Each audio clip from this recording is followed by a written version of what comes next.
এরপরে ঘরে লুটপাট চালায়, যাওয়ার সময় নিয়ে যায় শিশুটিকে। ফুটফুটে বাচ্চাটির নাম মায়েশা। শনিবার সন্ধ্যায় যখন রাজধানীতে ঝড় হচ্ছিল তখন 5 ডাকাত এসে স্বর্ণ অলংকার এবং টাকা পয়সার সাথে মায়ের কোল থেকে ছিনিয়ে নেয় এই বাচ্চাটিকেও।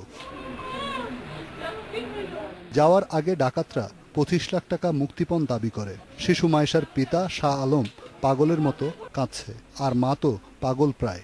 এভাবে তার বুকের ধনকে কেউ কেড়ে নিতে পারে তা সে কল্পনাতেও ভাবতে পারেনি। মায়েশার মা খালেদা বেগম জানান, সন্ধ্যা 6:45টার দিকে ডাকাত দল ঘরের দরজায় টোকা দিলে আত্মীয় ভেবে তারা খুলে দেন। পরে অস্ত্রের মুখে ডাকাতরা তাদের জিম্মি করে টাকা ও অলংকার নিয়ে যায়। তবে এইসব এখন আর মায়ের ভাবনায় নেই। মায়ের কাছে সন্তানের চেয়ে বড় আর কি বা হতে পারে। আমার বাচ্চাটাকে আমি চাই, আমার মানে কথা বলতে পারে না, ওকে আমি খিচুড়ি খাওয়াইতেছিলাম,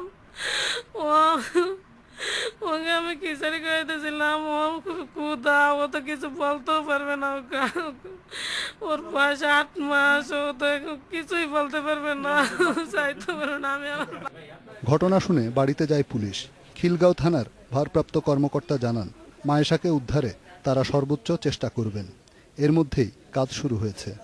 আমরা সব জায়গায় মেসেজ দিয়েছি, র্যাবের ইউনিট তারা চেষ্টা করতেছে, ডিবির ইউনিট তারা চেষ্টা করতেছে, ক্রাইম ডিভিশন থেকে আমরাও চেষ্টা করতেছি যাতে বাচ্চাটা সুস্থ অবস্থায় তার বাবা মার কাছে ফিরিয়ে দিতে পারে। 8 মাস বয়সী শিশু অপহরণের খবর বিশ্বাস হচ্ছে না এলাকাবাসীরও। তারা জানান, যে এলাকায় ডাকাতি হয়েছে তার আশেপাশে পুলিশের নিয়মিত টহল থাকে।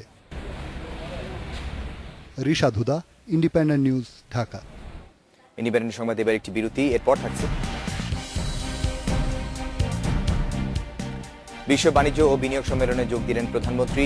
টেকসই বিনিয়োগের জন্য 8 দফা প্রস্তাব।